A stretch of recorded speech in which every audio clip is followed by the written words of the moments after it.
Well, I tried a lot of different mediums, and painting is just what I do best. So I love painting. To me, it's when it's really working, it's like a dance, and it's like a dialogue with the medium, the paint, and the painting. And it's always new. It never gets boring to me.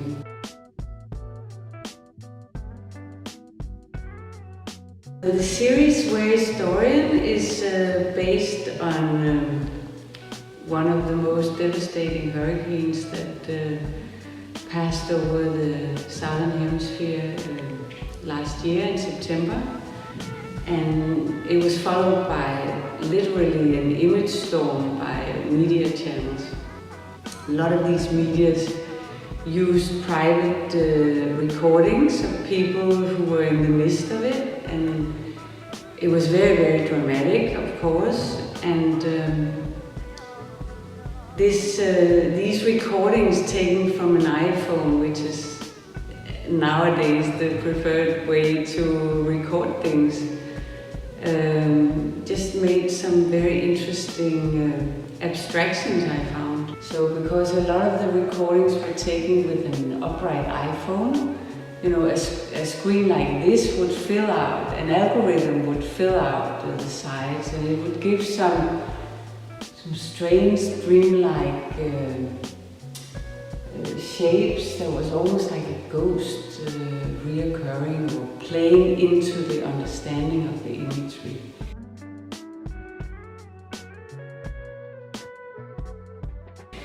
Well, ideally, I don't think when I paint, then I paint. But before painting and deciding what to paint, I think a lot. And yeah, I don't really know what it is that attracts me with these scenes. I guess it's also something that a painting can do. It can sort of freeze a moment in time, and you can add to it different things that you can edit it in a different way than a photograph. And that way you can get an expressive, your own sort of take on this event to it and add more layers.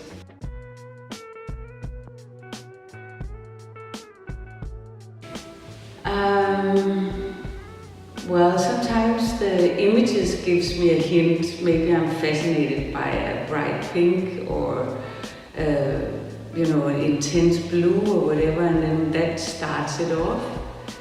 But I do like to work with complementary colors to add also to the tension in the painting.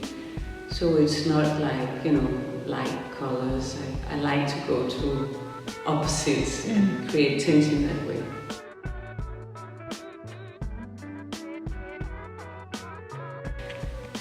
Well, there's just so many, and it's so difficult to pick and choose because, you know, I get inspired from many sides and not only, you know, painters. But early on, Edward Hopper was a big inspiration to me, and that's maybe also where I learned something about what colors to choose, because I think he had a lot of drama in his very solitude works, and this is something that attracts me also, and that I often try to achieve this, you know, solitude and yeah, drama. But there are many others. Marlene Dumas I love for the way she works in Wet and Wet, and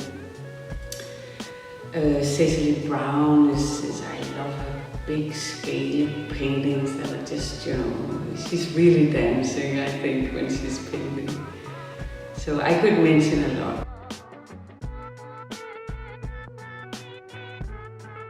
Well, the scenes are crime scenes that are, and the imagery I took from newspaper articles or Wikipedia images or something about something that had happened, and then I erased all the victims of the crime and just had the building like sometimes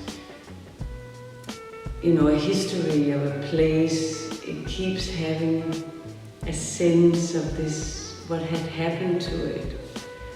But I call them some kind of memorial pieces that,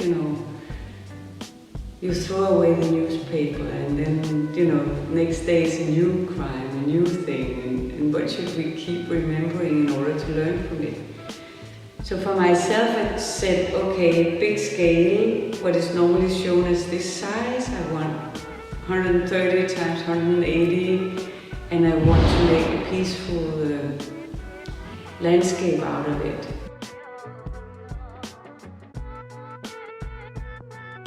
The Decadence series, it inspired me for several reasons. First of all, I thought that we lived quite a decadent life in our privileged little country, Denmark, and we're maybe not aware of how fortunate we are and how unfortunate other people are.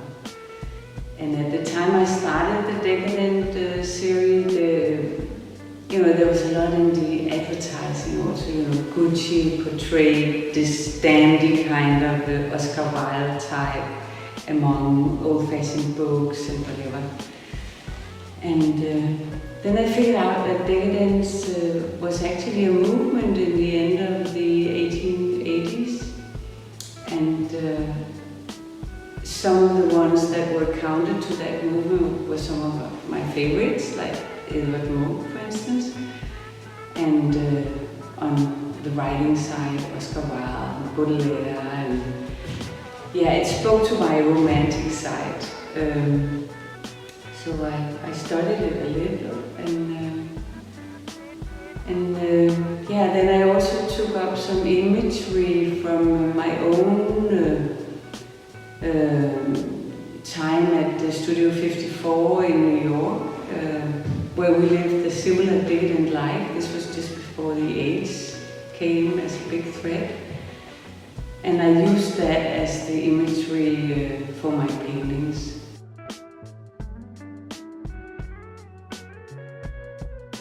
The shoe series, it's a bit of a joke, but I love shoes, right? So I have a lot of shoes, and they're all mine. It's my dancing shoes, my party shoes, and a couple of years ago we went to Fiji in Firenze. And Florence, it's called in English. And I saw Botticelli's works there, and they're just so amazing. And he was the fashion darling of his time. Now most of my shoes are actually Italian designers. And Gucci ads in that period were also portraying this dandy, of Oscar Wilde, and so there was a kind of a renaissance in the time. So I just like to think that this is a move, placing my shoes on top of a great master, insisting on my own place in art history, I guess, or maybe not, just dancing shoes on paper.